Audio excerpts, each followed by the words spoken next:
The sun hung low over the Royal Burger Zoo in Arnam, casting long shadows across the enclosure. It was spring, but something felt wrong. Luna, the matriarch of the black bear exhibit, lay motionless in the corner of her den. At 59 years old, Luna had outlived every other bear at the zoo. Her health had always been a testament to her strength. But today, she wasn't eating. She wasn't moving. She wasn't even responding to the keeper's gentle calls. Something's wrong.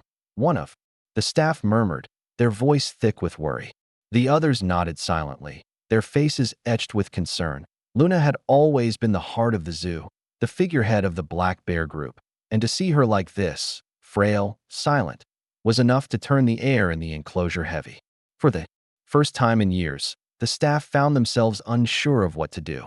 Their best efforts, their care, their constant attention, couldn't revive the spark that had once shone so brightly in Luna's amber eyes. The soft crunch of leaves underfoot echoed in the den as another keeper stepped forward. She offered Luna her favorite berries, sweet, juicy, and ripe, but they fell untouched at her side. The familiar food did nothing to rouse her. The once majestic bear, who had led her group with quiet dignity, seemed to have given up. Luna. A voice broke the silence, soft but trembling.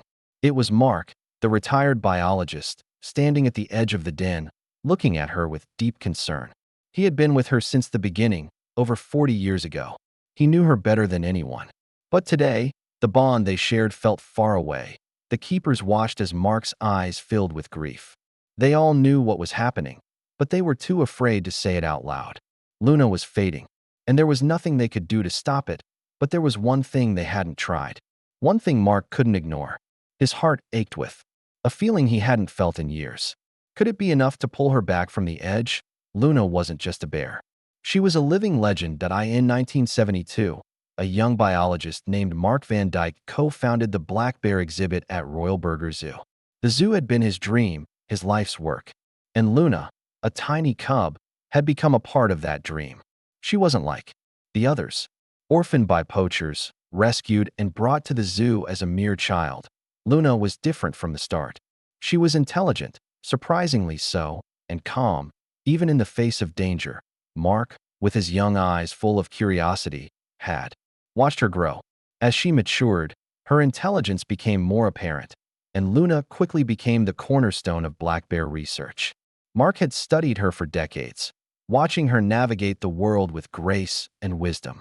She led her group with a quiet authority, one that commanded respect without a single growl or roar. But it wasn't just her intelligence that made Luna special. It was her presence, her calm amber eyes, which met Mark's with an understanding that went beyond words.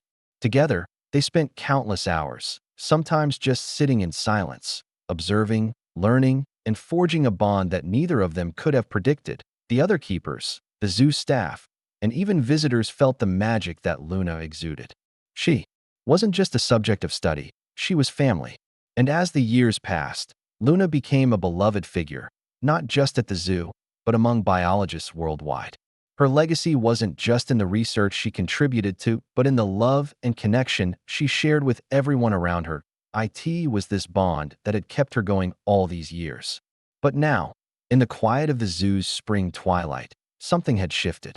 The bear who had seen decades of life, who had touched so many hearts, was now lying still, her body frail, her spirit fading.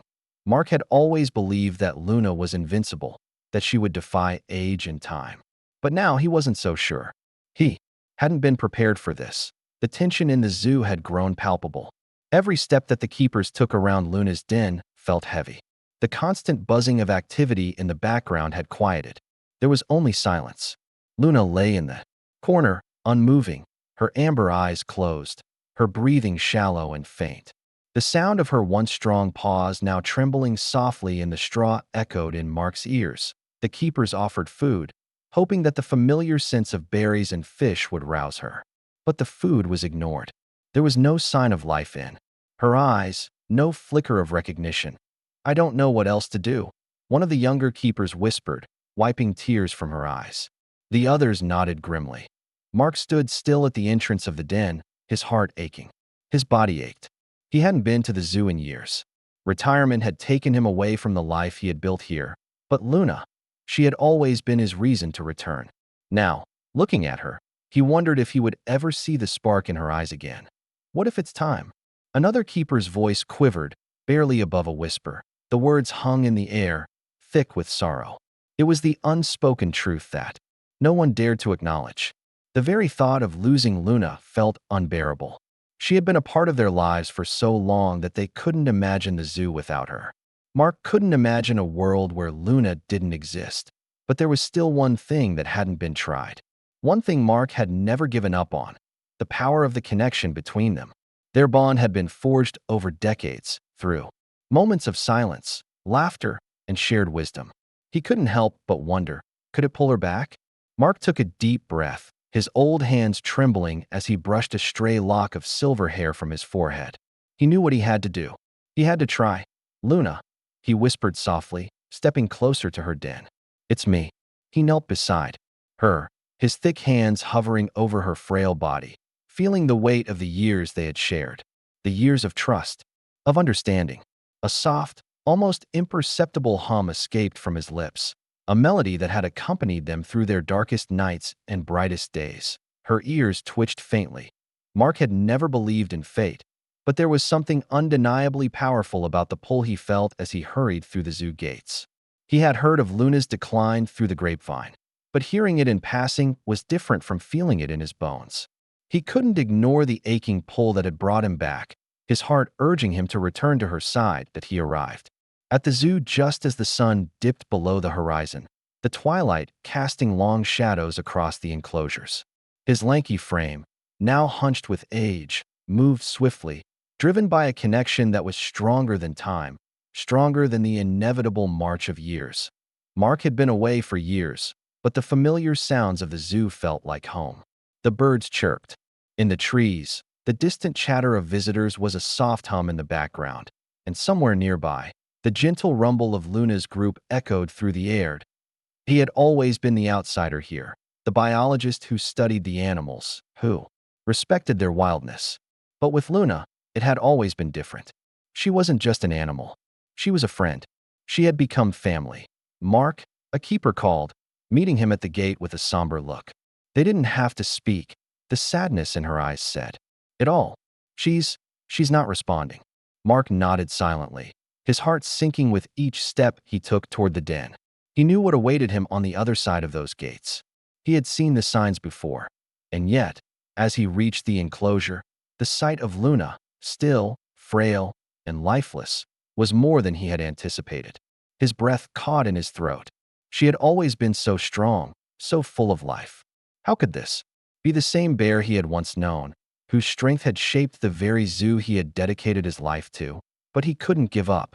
He couldn't let her go like this. He dropped to his knees beside her, his hands trembling as he reached out to her. "Luna," he whispered softly, his voice breaking as he spoke her name. Mark's hands hovered over her body. His heart pounded in his chest as he watched her. The matriarch, the leader, the bear who had taught him more than any textbook ever could. "Please, old friend," he whispered, tears welling in his eyes. "I need you. We all need you." But there was no response. Luna's once great body remained still, as though the very spirit that had once made her legendary had slipped away. The keepers stood in the distance, their faces filled with grief. There was nothing more they could do. But Mark couldn't stop. The melody, the song, it was the one thing that had always comforted Luna. Through storms, through long studies, it was a simple tune, a hum that had carried them both through. Without thinking, Mark began to sing softly, his voice thick with emotion as the familiar tune flowed from his lips. He couldn't help it. It was a rhythm, a bond. The song they had shared all those years ago. Luna's ears twitched at the first notes, and Mark held his breath. His voice cracked, but he continued. His old hands trembled, but he pressed on. Her eyes fluttered open, just a sliver. Then, with a flicker of recognition, they locked onto him. Her amber gaze, once dim, now gleamed with life. The staff gasped. She's alive." One of them whispered, her voice trembling with awe. The others stood frozen, unable to believe what they were witnessing. Mark's heart soared as Luna's massive frame stirred. She raised her steady paws, her tremors still faint but present. Her body was weak, But the spark of life was there. She knows me. Good girl, Mark whispered, his voice thick with relief.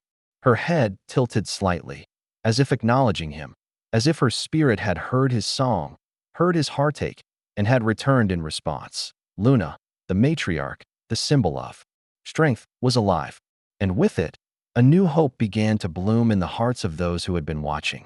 Days passed, but the transformation was slow, fragile. Luna's once fragile body began to regain strength. Her massive frame, though still thin, began to fill out once more, bit by bit. The keepers marveled at each small victory, each bite she took, each move she made.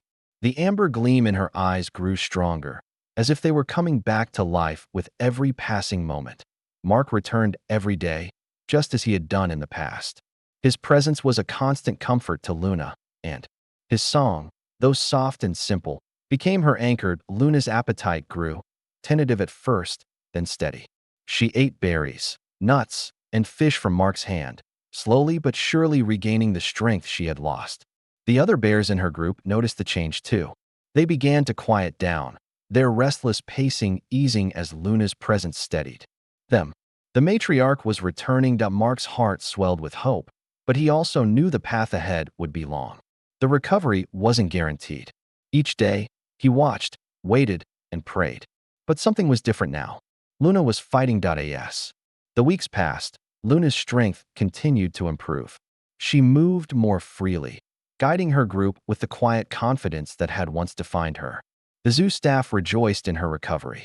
But there was still something bittersweet in the air. One evening, as Mark lingered by Luna's side, he noticed something different.